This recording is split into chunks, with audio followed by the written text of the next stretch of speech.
Did you know that we are Amazon #1 bestsellers 2 times over? We did a special podcast episode in season 1 of Property Legacy, sharing our story of Dad writing his first book and us learning how to publish it and getting a #1 bestseller on Amazon. And since then, we have had a second #1 bestseller. So we wanted to tell you a little bit more about that today and the experience with that second book. Sometimes things are a little bit easier when you've done it once. But every launch that we've had so far has been completely different in the way that we've kind of like dealt with the situation. But we've successfully got 2 #1 bestsellers on Amazon in the real estate category, and we're super proud of that. And we're going to give you a little bit of insight into what is actually in the book as well. If you're somebody that's watching that might be interested in learning more about it, then this is the place to find out more. So, my name is Alice Potter. This is my dad, Steve Potter, and we are your Property Legacy podcast hosts. We are here to educate you on all things property investment, and getting into property with really not very much money. So let's get started. So the second book, Dad, tell us about what the second book is. Unleashing the Power of Serviced Accommodation and Holiday Lets. Effectively, holiday lets and service accommodation are the same thing. It's just, if you're a bit older, you'll have known about holiday lets, and if you're new to property, everybody talks about service accommodation. It's more or less the same thing, because every holiday let gets cleaned and serviced when people leave, and it's just Airbnb, Booking.com, those kind of scenarios. So the book is all about the theory and then how we turn that into practice, so that it's not just theory based. You can get actionable practical help to get you into service accommodation, how you can streamline it, how you can get the most out of it, and basically what we did to get our properties.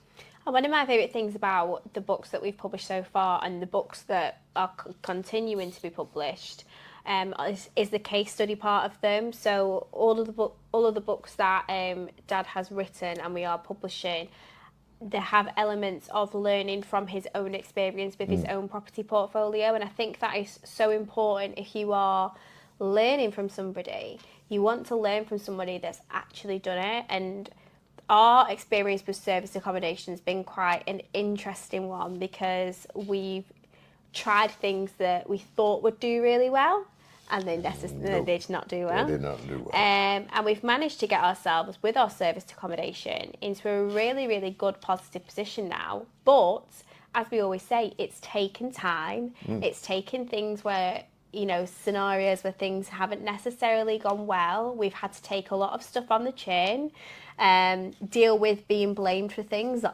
weren't our fault, all of these types of things. Well, this is it, because with Airbnb, you've got the scenario of being a superhost. Now, when we started, like everybody else starts, you start as being a superhost as soon as you get your first few 5-star reviews.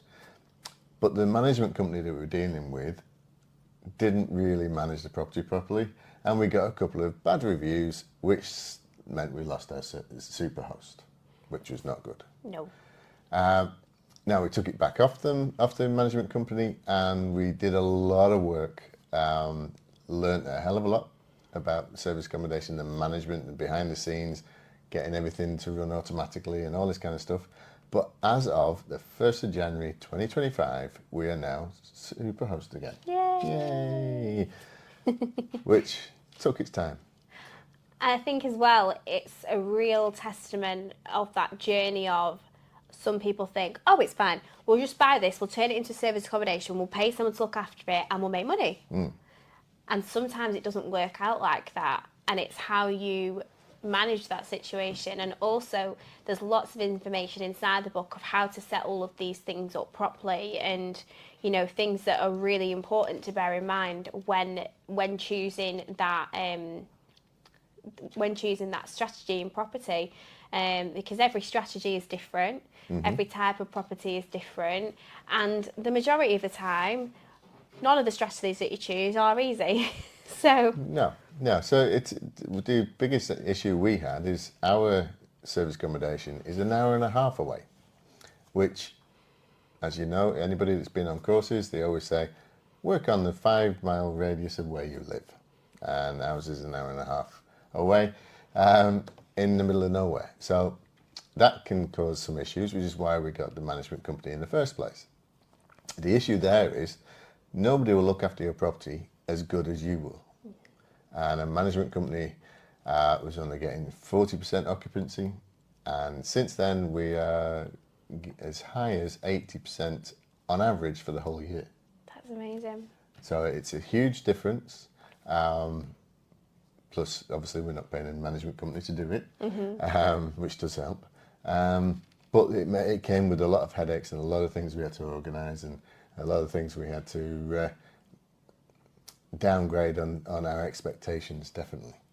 So let's talk a little bit about our book launch this time round. So the first time round was super exciting because it was the first time, and I think there was that worry of, we got a #1 bestseller this time, it doesn't mean it's going to happen the next time. And, you know, with ones in the future, it doesn't mean that they're going to be #1 bestsellers. But no. At the end of the day, even though we had one forever, we had a #1 bestselling, and we're a #1 bestselling author, we're a #1 bestselling book.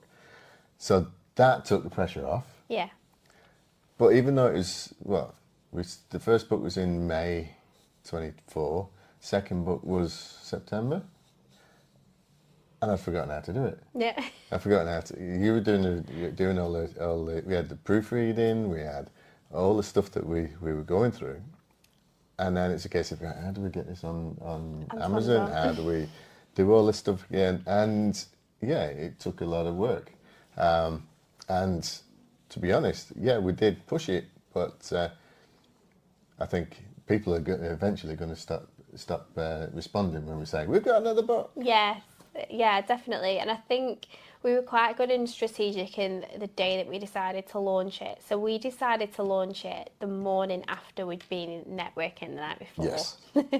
Which is something now going forward that we will continue to do. Because when we network, especially in our Manchester network, we get around anywhere between about 40 to 70 people every single time. And also, they're not all the same people. Some of them we've never met before, and they get really excited and they're really interested in what we're doing and they're wanting to help and support. And also, when it's something that's, you know, it's a low ticket investment, but they're learning something from it, you know, there is a lot more that you can do to entice people. And then there's the people that know us, that want to support us. So our network of people that are in property or people that want to get into property continues to grow all the time. So strategically putting that in there was great. And it was funny because the way that Amazon works, it doesn't refresh the charts like straight away. It can take like 15 to 30 minutes to refresh. So I remember with the first book, looking and it was nowhere near anything. And I was just like, right, we're absolutely so far away. And then I let a few hours go by and I looked again and we were #4 and I was like, oh my God, we're #4.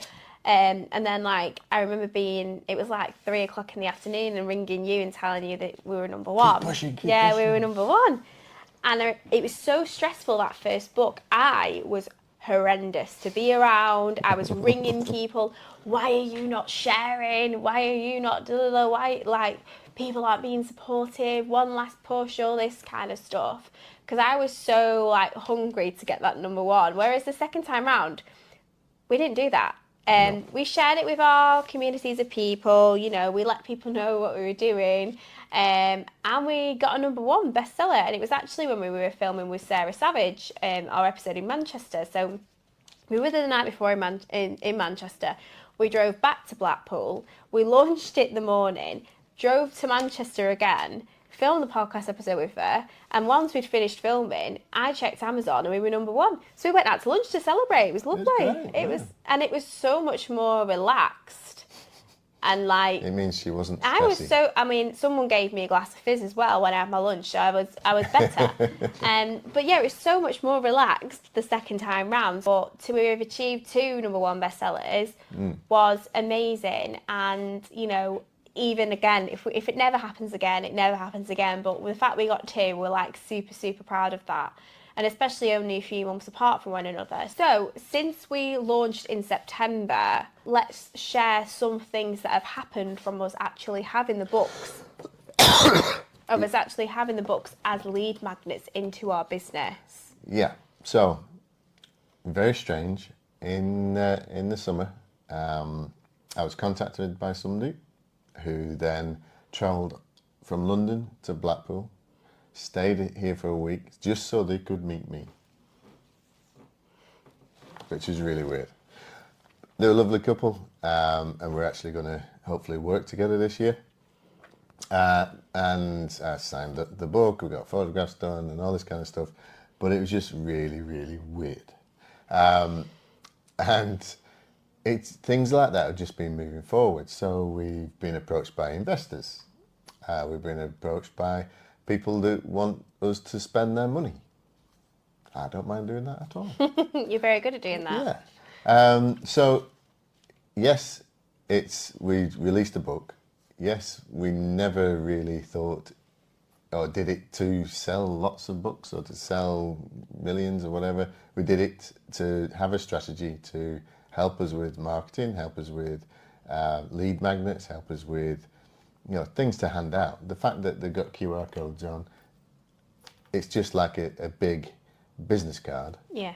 And it means then that people can contact us, people hold on to the books and contact us on a regular basis, which is really good. One of my favourite things about the books as well, and obviously it's my job to format them, but one of the things that is really important that we've put into the books is we have note pages on each chapter. And I think especially for people that are learning and taking in information, having somewhere where everything stays in one thing, it doesn't need to be this crisp, beautiful book that you daren't touch. It can be a little book where you learn and you write your notes and everything's in one place, and we're highlighting things, we're annotating things, we're writing things in pens and pencils on the pages. Whatever you need that book for, it has that purpose, and it can be that thing that you can take with you. And that's something that I really love about the books, and something that we'll continue with as well. Yeah, unfortunately you can't have those note pages in the Kindle version. No. But your Kindle will allow you to do notes. But it is something that works well with the book. And even though other books seem to be getting a little bit bigger, we might not need note pages, but we'll still keep them in there. Yeah, and I think as well it's nice. I remember we brought the second book out, and people that we were just meeting, they weren't just going, "Oh, we'll buy the first one, we'll buy them together." We'll buy the books together. So package deals. Building it as a series, it's like, oh, okay, well you could buy one or you could buy the 3 of them together, and it's people. If they've bought 2 and then they buy 3, then the next time one comes out, it's kind of like, oh, let me add to that collection of books, So yeah, it's really exciting, and having that as a lead magnet into our business and having those 2 lead magnets now that continue to grow are just another example of creating those multiple income streams. We're not millionaires off making this book, but the stuff that it potentially can bring us really helps. In the same way with this podcast, we've only been doing this for a year. We've got a very niche audience, but the audience that we have need us, and there is a need for this, and it continues to grow. Yeah. Every single day. Well, yeah, what we're finding is when people come to work with us, either as coaching clients or mentor clients or investors, they've watched the episodes of the podcast, they've bought the books and read them, and they're 70 to 80% of the way there to buying. So it's a great scenario to have with your podcast and your books and courses and all this kind of stuff, because it leads people into your marketing funnel, which does take a bit to get your head around. But it leads people in, and it slowly warms people up and nurtures those clients. And we did it without really intending to, I think. Yeah. First of all, I wanted to release a book. Whether it did anything or not, I didn't really care. I just wanted to do it. The podcast wanted to do it. And on some levels, it was a case of, I've got 5 daughters, and if I have to teach each daughter how to be an investor, it's going to be quite repetitive. So record it, and then they can all watch. Yes. So, but from that, there's a lot of people out there that watch, and they've sent us loads of good comments and loads of good wishes, and a lot of support for this, which is quite strange. I was in Spoons in Cleveland, and the barmaid recognised me from Facebook. It's like, what? That's so funny. I know. So, what is next on the book front? Well, we've got book 3 coming. Book 3 is coming, and by the time this episode comes out, book 3 will actually be released. Yeah. And we'll have to film a whole extra podcast episode on the launch of that one and how it's done. But for anyone that's listening that wants to know what book 3 is, we're going to tell you the title. We're not going to tell you much more than that, and you can tune in the future when this comes out. You can buy the book, or you can tune into the podcast if you're listening at some point in the future. But yeah, do you want to tell them a little bit about that one? Yeah, so it's the HMO Gold Mine. Fantastic. So obviously, it's about HMOs. If you don't know what an HMO is, read the book. You'll It'll find be really out. good. Or look at our podcast, because I'm sure we covered it We've got a HMO podcast, in season 1. Yes. The good thing as well is there's another 2 books on the way. Yes.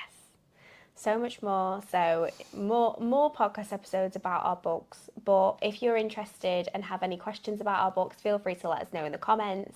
And we're excited to continue to see how they grow and who they help and who it brings into our business and into our world. So that's it for today. Thank you for joining us. If you want to follow us on YouTube, just subscribe, hit the bell so that you get informed every time we release a podcast. We're also on Spotify and Apple, so please follow us on there and leave us reviews, because they all help us grow our little community of property investors. But for now, thank you very much. We'll see you next time. Thank you. Bye. Bye.